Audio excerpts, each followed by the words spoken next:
여러분, 건물 전체 세대가 한꺼번에 경매에 나오는 경우, 그리고 현장에 가보니 모든 집에 사람들이 살고 있다. 대체 이게 무슨 상황일까요? 오늘은 수원 우만동에서 실제로 발견된 23세대 전체가 경매에 나왔지만 전 세대가 임차인으로 거주 중인 건물, 그 숨겨진 구조를 파헤쳐 보겠습니다. 이번 사건은 2024타 8729 경기 수원시 팔달구 우만동 488-5 퍼스트하우스. 전체 세대가 경매로 나온 연립주택입니다.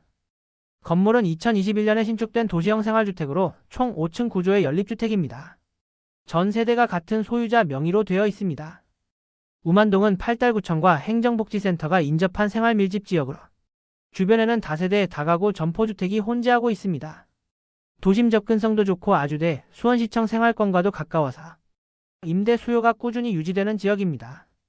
수원시 팔달구는 오래된 주거지를 중심으로 정비사업과 재개발 가능성이 지속적으로 검토되고 있고, 특히 해당 물건지에서 400m 위치에 신분당 선역이 예정되어 있고 현재 착공되어 활발히 공사가 진행되고 있는 상태입니다. 그럼 왜 이 건물은 전체 세대가 동시에 경매에 나왔을까요? 등기부를 보면 답이 나옵니다. 이 건물의 모든 세대에는 2021년 10월에 설정된 하나의 근저당이 23세대 전체의 공동담보로 묶여 있습니다.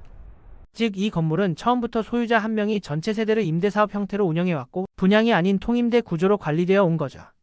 그리고 소유자가 대출을 상환하지 못하면서 근저당이 그대로 살아있는 상태에서 전체 세대가 한꺼번에 경매로 넘어간 것입니다. 해당 물건은 공동담보가 묶여있는 상태에서 소유주가 임차인들을 입주시킨 상황인 걸로 보입니다. 등기를 통해 소유주가 개발, 시공, 운영을 모두 담당했을 거라는 추측이 가능한데요.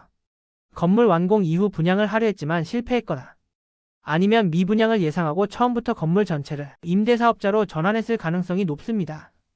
그리고 시세보다 낮은 가격으로 임차인을 구하고 그 보증금으로 운영을 하려고 했지만 자금난이 발생하게 됐을 가능성이 높은 거죠.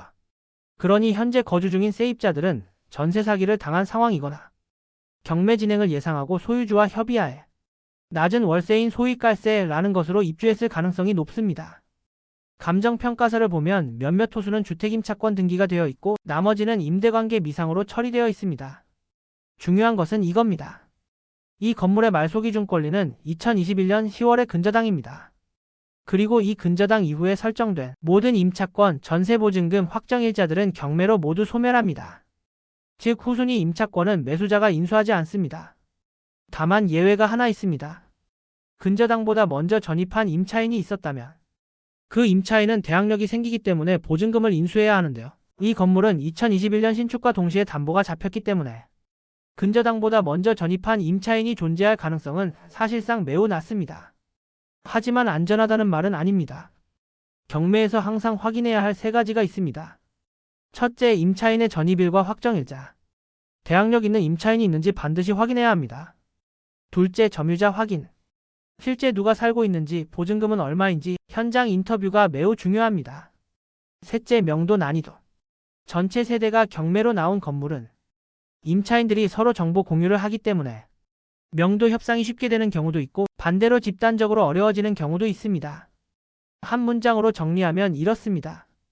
전체 세대가 한 사람 소유였고 하나의 근저당으로 묶여 있다가 임대용으로 운영되던 건물이 대출 연체로 통째로 경매에 넘어간 상황. 전 세대가 임차인으로 살고 있지만 대부분 후순위 임차권이기 때문에 법적으로는 인수할 권리가 거의 없고 명도만 잘 해결된다면 주변 시세보다 낮은 가격으로 입찰할 수 있으니 투자나 내 집 마련에 좋은 기회가 될 수 있습니다. 하지만 낙찰가가 보증금보다 낮은 경우 임차인의 피해가 예상되기 때문에 조심스럽게 접근해야 하는 물건이긴 합니다. 그래서 낙찰받는 경우 명도비 등의 추가 예산도 고려해야겠습니다.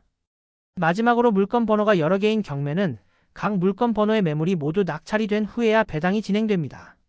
따라서 초기에 낙찰을 받는 경우 마지막 물건이 낙찰될 때까지 긴 시간이 소요될 수 있는 점 주의하셔야겠습니다.